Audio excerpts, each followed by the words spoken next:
My brother Harun Cheruiyot, I knew you were worthy, but I now know you are much more worthy than I thought you were. You have actually surprised me. I remember once I made a phone call to you and I was asking you, how do we manage this thing of Madam Nyakango? And you said, please tell her to know that we are trying to figure out what to do. And I took the message, and that's when I knew that you are a serious person. I'm proud of you. Keep it up. Madam Speaker, I also would like to mention the name of Madam Nyakango, who's the Controller of Budget, and Madam Nancy, who's the Auditor General, the two incredible women of this republic.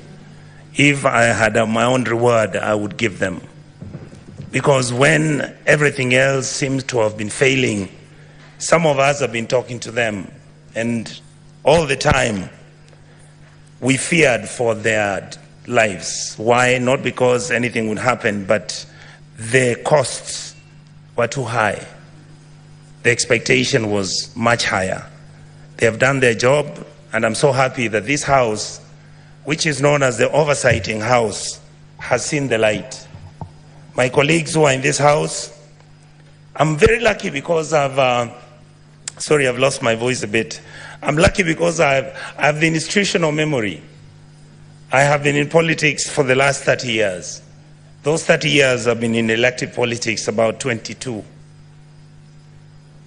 Madam Speaker, the problems, the way Mzee Odinga said about Kenya, have not been started by President William Ruto. If you look at the history, and Madam Speaker, the other day people were asking me, how did you tell that these young Gen Zs are actually going to come to the streets after 1 year? I said, I look at the trend. If you look at independence 1962-3, that was the 20 years beyond where the liberation movement took place. After that, we got independence. It took another 20 years for us to have a military coup. The people who are guiding and who are even within that military coup are not old men like Jaramogi or Charles Njonjo at that time.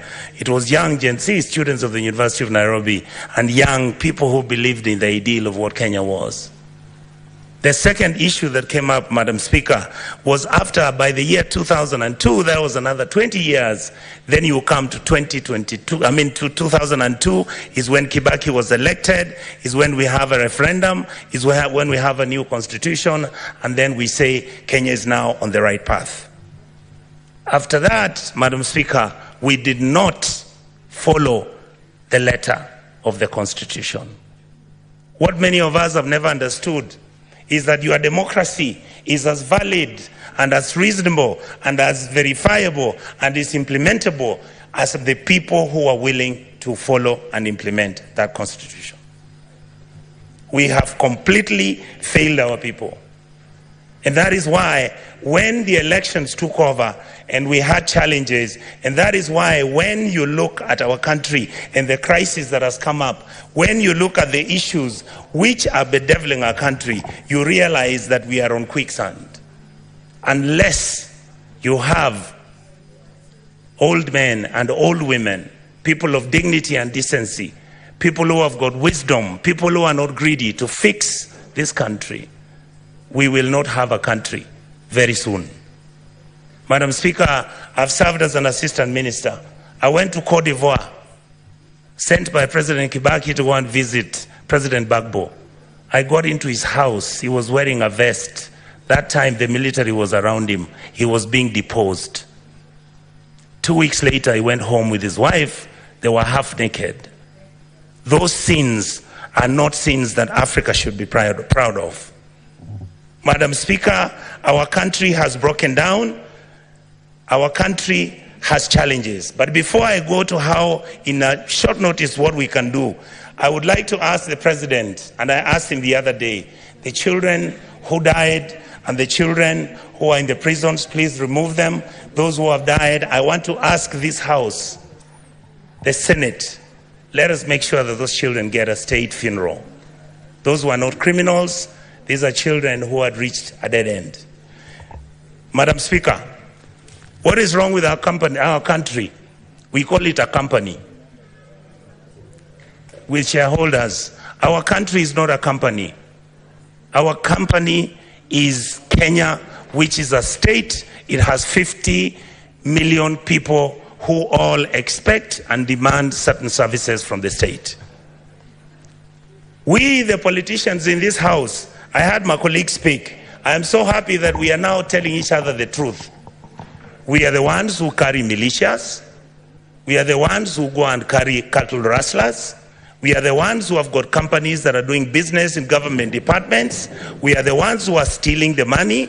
Look at the national government, call it down, bring it down to the National Assembly. We must begin to look at issues like CDF. We must look at the Women Fund. We must look at the structure. Do we need all the people who have been given offices? I've been asking this publicly. Why are governors running county governments as if they are private companies where they are stealing money, buying properties abroad, driving such big vehicles, including ourselves? When did we decide that I must drive a car which is 4.8 cc? That at 3,000 cc is not good enough. When our children don't have medicines, when our women are not giving birth, when we can't feed our children, when we buy fertilizer, we deal on it, we sell some of it, we sell mchanga. We are bringing it maize when we are supposed to be planting maize and giving farmers fertilizers and giving them funds so that we can get production and increase that, so that we create jobs for our people. It is we politicians who won't buy 2 million tons, 2 million metric tons of maize. We come and sell. We bring 3 million metric tons of sugarcane. Mumias is dying. Chemelil is dying. Sony Sugar is dying. Those are factories that used to employ people. Who are the biggest dealers of investment companies in Kenya? We, the political class. What happened to Kenya Airways? Look at it now. It's smelly, filthy. It was the pride of Africa. Who runs Kenya Power? Why are we not told who are the owners of the independent power suppliers of this country? Why are we not being told who owns our national parks? But you hear money is being stolen by none other than the elite and the political class. These people out here are tired. These people are tired. I was crying this morning today because we are messing up a good thing. We are messing up this country. Who wants to be a refugee? And there's enough for you people to eat, so long as you eat with manners. The revenue we collect is enough to run 8 African countries: Kenya, Rwanda, Burundi, Tanzania. You go to Congo, you go to South Sudan, you go to Somalia, and you go to Ethiopia. That's what our goddamn budget is. Just manage it, don't steal it. A few people are stealing too much. These kids out here, they know everything. They know your houses. They know where your kids go to school. They know which properties of land you have. Why must somebody have 4 million acres of land to his name? What happened to our mentality? Then we pretend and run to churches talking about Christianity, how Jesus... Do you understand what you are dealing with? The people out here don't even believe in God anymore. The people out here are tired of the lies, the religious organizations. And I have to say this, I'm a Catholic. I was so happy I saw the Purple Nuncio talk about the issues of a country. Let us forget that we can run this country as tribes. Let us accept that there is a new sheriff in town. That sheriff is the GNC. They are partyless, they are tribeless, they don't have money, they just have bundles and a phone. And they'll stop this country to move. I would like to plead with the members of this house, when it comes to looking at what role our committees are playing. Look at what happens. I want to thank my brothers Sifuna, my brother Chirargei. I want to thank Madam Dulo. These are, many of you may not know, we've never discussed it here. How many times we've been threatened that we are raising issues about county governments losing billions. I mean, who doesn't know how many governors own apartments and houses in Kilimani Road? Each one of them owning an apartment costing 1.5 billion shillings. Why didn't the fool just go and build a hospital where he comes from? How I wish we stole the money and put it at home. Some of them are going to Dubai. People are going to America. You see on social media. I just saw somebody commenting saying that, oh, the senators got nothing to do. I want him to tell me how he bought a Bentley and is an MP. Explain to me, how does somebody, I mean, the truth is, I'm born with advantage and privilege. That is the truth. I saw my father driving a big car when I was a small boy. That is not what drives me. What drives me is, how do you get a member of parliament driving a Mercedes that costs 49 million shillings? And we are watching, and that is normal, and it is okay. And it is okay. Shame on us. Then we make sure this money doesn't go to the schools. We make sure that hospitals have no money. We start building hospitals now. We want the poor people to come to those hospitals. Poor people can't come to Nairobi Hospital. They can't come to Aga Khan. They can't, some of them can't afford Kenyatta. You saw the other day, Kenyatta has a debt of 6.6 billion. The Eldoret Hospital, Eldoret KTRH, has a debt of 3.9 billion. When you ask, they tell you we don't know where the money went. Are we fools? Do we need to buy houses which have got 15 bedrooms and drive 19 cars and put them in your parking lot, and you want 10,000 acres of land? You want a ranch? You fools, you go and buy a ranch in Australia. This is where we are. We keep blaming the police. The policeman cannot do anything. Have we ever gone as a Senator to go and see where the police lives? How he takes his kids to school and his salary is 19,000. And this house has to start thinking about those things. We guys must begin, and we ladies and gentlemen in this house must begin to agree that we can reduce our salaries, that we can drive smaller cars, that we can wear counters. In fact, the only thing I'm very annoyed about the president, I'm the one who started wearing counters. Now he has given counter a bad name. I want Kenyans to love counters the way I loved them. Let us wake up, Kenyans. We can't play football. Money comes from FIFA, it is eaten. World Rally Championship, money comes from there, it's eaten. You go, you want Kenya Lawn Tennis Association, they only want 50,000 to hold an international tennis tournament. Not even the minister appears there. But when the minister is traveling out of the country, he's got how many people?